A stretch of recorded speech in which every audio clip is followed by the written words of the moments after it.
Hey guys, welcome back to Total Tactics FPL. It's Fran here, and I'm back with another kind of game week recap. Game week 12 has just come and gone. It was a good week overall, I think, in terms of points. Not exactly the best week because I took a red arrow, but it was expected because I took hits this week, and the hits, in my opinion, have set me up for the long term more than anything. It's not like in a given week where I expect a fantastic goalkeeper haul or a fantastic defender haul. Cancelo was someone who still delivered to me this week, but it's of course a little bit saddening because of the fact that Rudiger had a minus 14, sorry, a 14-point haul and has done exceptionally well this week. All it really tells me though is that it's clear that we all have to move into these back four structures if we want to compete with the very best managers this year. And you can see that across the board with, for example, the top 10k ownership. Someone like James, I think, in terms of the overall ownership, is only around 30 to 40%, but his ownership in the top 10k is around 60%, which tells you that a lot of these players are either owning James over Chilwell, but not only that, also owning basically the double fullback partnership in Chelsea, and those players have been delivering kind of weekly and consistently, and I don't really think that is going to change given the fact that Chelsea have played within the structure for a while, and maybe even with Lukaku missing out, that's also been a little bit of a significance into why these fullbacks have delivered so well. The lack of a central threat might have actually meant that this Chelsea side has relied on these fullbacks a little bit more, but I don't really see their kind of stats downtrending too much, even if we expect a little bit of aggression. For me, it's clear that they are here to stay and here to continue to deliver. For me and my team, I'm clearly dismayed about the fact that I think Benrahma and Antonio didn't do exceptionally well versus Wolves. But it shows that once again we've kind of swept Wolves under the rug, and we need to kind of rethink about them because someone like Cody is sitting in my team and he still has two nice fixtures, Norwich and Burnley coming up. It's likely that I'll be using him in my starting lineup for the next 2 weeks. A little bit unfortunate, of course, that Rafinha didn't play for people who were expecting to have Rafinha. I hope obviously other bench options came in and did well. But we obviously had some very poor hauls this week with Livermento getting 1 point, Foden getting 1 point, and also kind of, in a sense, being disturbed by Pep Guardiola's decision to sub him off before the 60th minute, which would have netted us probably an additional 2 points. But it's not a huge deal overall. A little bit of a red arrow where I drop into around the 17 to 18k mark, which is totally fine because it was expected because I was making moves for the future and also taking a hit for it. The Salah captaincy was safe, but I think it was sound as well, and I'm very happy to have made that move. 16 points is something that I'm happy with. I know the Cancelo captaincy was an option too, but I was equally tempted by the Kane captaincy, which obviously turned out to be quite a poor choice. And as I said in my video, I think the Kane ownership, even at 56%, which I think it was the case in the top 10k, was a good enough differential overall. You know, having a captaincy in Kane is a little bit unreasonable because we haven't actually seen Tottenham create enough. And when you're even watching that Leeds game, I think you would argue that the Leeds had dominated Tottenham in the first half. They didn't look good at all. And from a defensive point of view, it was hard to see why we really want to pick some of the Tottenham players. So when people were looking at, for example, Reguilon or Royale being replacements to someone like James or Chilwell or any of the stables in the back four right now, it clearly doesn't make sense to me to look into those options, even though Reguilon actually ended up scoring. I would say it was quite a fortunate goal, but for me, Reguilon has always been a very kind of offensive-minded player, someone who's always looked to attack and actually strike inside the box. That was something that was a hallmark of his play in Sevilla when he was actually having a kind of talismanic season for them in the Europa League especially.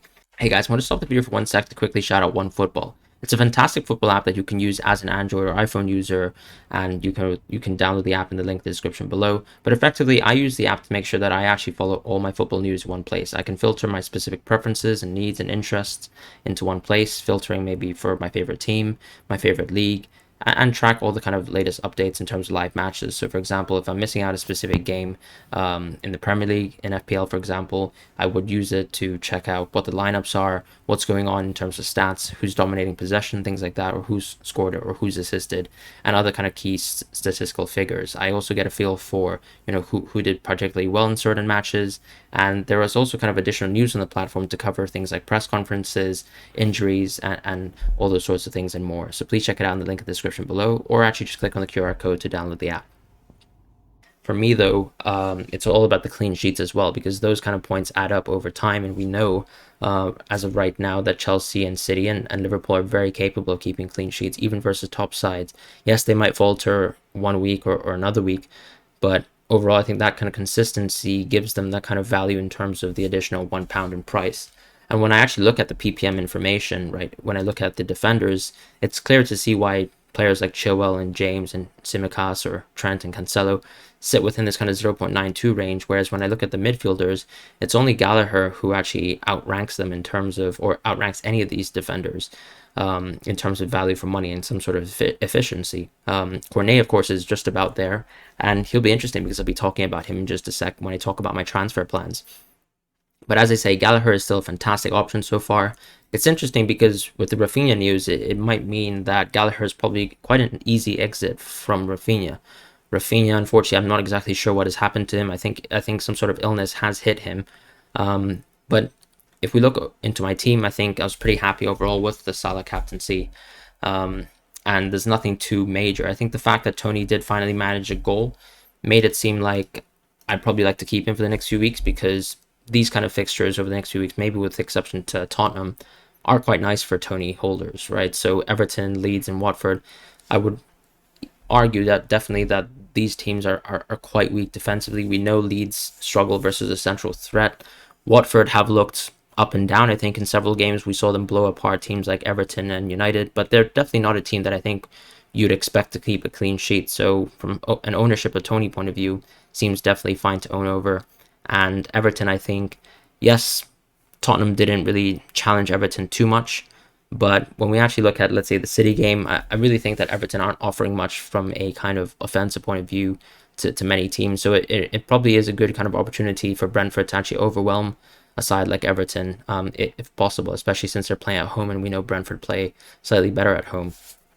But looking at Antonio, it's basically another week of no hauls, and we've seen that he has managed one goal in the last 7 fixtures in a sense. So for me, when I look at Antonio, or 6 fixtures, and so when I look at Antonio, I think he's definitely one of the options that I can actually use to move away the funds from my forwards into the defense or into the midfield. Foden is another asset that kind of rings a little bit true in that sense, where past that kind of 18-point haul in this Brighton fixture, we've seen subsequent blanks from him.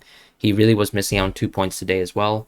But I think the thing with Man City midfielders is that you do really own them so that you can kind of embrace and take in that haul within the particular week that they do haul. It's not always about these consistent point hauls. I think Bernardo is actually someone who's a little bit closer to that, where he does seem to deliver week on week, but doesn't have kind of explosive games in him, if that makes any sense. Whereas Foden is someone who, depending on the correct fixture, can really get a brace quite easily, or collapse a team. We saw that, for example, versus Liverpool last season at Anfield, where he had a fantastic game and a fantastic kind of performance there. I expect that the underlying stats that Foden has will probably marry up to eventually his points, because right now he's probably underperforming from that kind of point of view.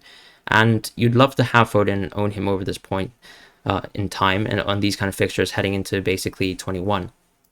I think with Jota, though, the issue is that he does present a much cheaper and much maybe secure alternative to someone like Foden, because despite the fact that Jota has poor minutes, we've seen that he's outscored most of the midfielders during this time regardless, and just seems to be that much more exciting from an underlying stats point of view, where I think he has incredibly high efficiency between kind of goals scored, and that takes into account all the minutes that he's playing anyways. It's not really on a per 90-minute basis. He actually ranks extremely highly, even if you just look at the maximum amount of minutes played and don't factor in on a per game basis. So Jota is someone who still looks incredibly interesting, holding it in tough games as well. Arsenal versus United, definitely probably games where you'd expect him to hold a little bit less than West Ham and Brighton. But if you actually look into his Arsenal goal scoring record in history, you'll probably argue the other way.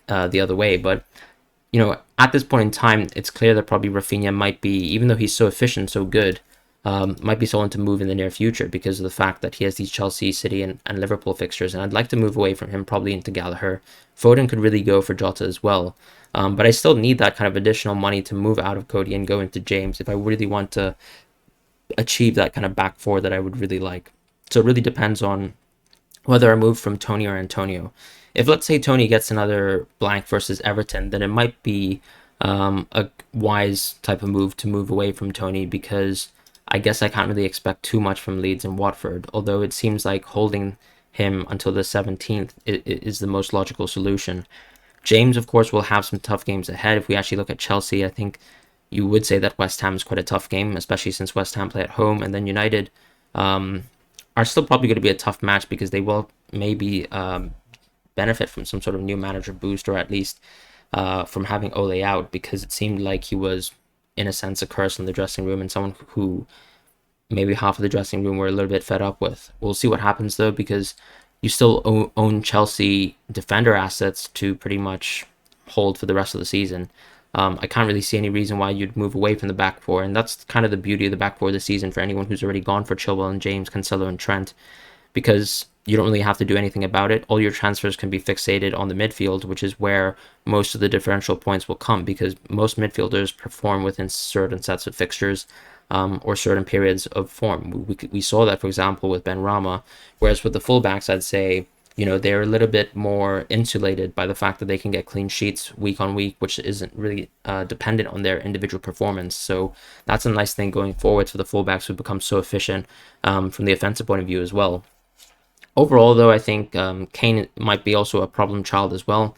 He holds up a lot of my cash in terms of my budget in the team, but I really can't say no to these fixtures. I think this Tottenham side is only going to get better from an offensive point of view, and I'd be pretty happy to own him really until maybe the fixture swings for Ronaldo, and hopefully by that time United will be looking quite good as a side. Or I'd also happily just move away into maybe some other United assets that are slightly cheaper, or completely discount United if they continue to look so poor. But those are my transfer plans in the near future, and I think for the most part, most of my team seems to have some kind of long-term staying potential. Cancelo, Trent, and Chilwell are all there. White is someone I'm happy to keep. Salah, of course, until the AFCON games, and then Kane and Tony have good fixtures in the meantime, whereas Antonio is another question mark. If I look into the kind of pricing and the price increases, it's clear to see that James and Cancelo rise. We've seen them haul week on week. James is actually someone who's basically earned bonus points on a weekly basis like a madman. I think his expected assist numbers put him around top 3 in the league. And he's been incredibly consistent given the fact that he takes, Chelsea set pieces on one side and seems to also be doing extremely well in open play. He also probably actually takes more shots on a game basis than Chilwell, which makes him that much more interesting in my opinion, because that can turn into rebounds, into assists, and or just some of the fantastic goals that we've seen from James, especially, for example, in the Newcastle game where he scored 2 fantastic volleys. Cancelo is someone who we've seen basically shown a wide array of potential in terms of creating assists. Today, I think he did an outside the foot pass with his right foot, feeding Sterling through. It was beautiful to see, and it clearly shows why Cancelo is an essential piece to own. I think for the players who have been owning double City, it definitely seems like maybe moving away from Diaz is the right play. If you still own Diaz, I think the sideways transfer to someone like James, it's not a sideways transfer, sorry, but it's a transfer that makes a lot of sense to me. I'm just quite surprised that Kane's ownership is actually rising. I'll take that as someone who brought in Kane at the 12.1 point, but that's something that I'm quite happy with. If I don't get points from Kane, at least I can get some price rises and some kind of budgetary increases. And Jimenez is interesting because, he's actually continued to haul at a very kind of slow, steady pace, I think, for his price. But given the fact that all the other forwards have looked rather dismaying, with maybe exception to Adam Armstrong lately, I can understand why people are moving to Jimenez because of the Norwich and the Burnley games.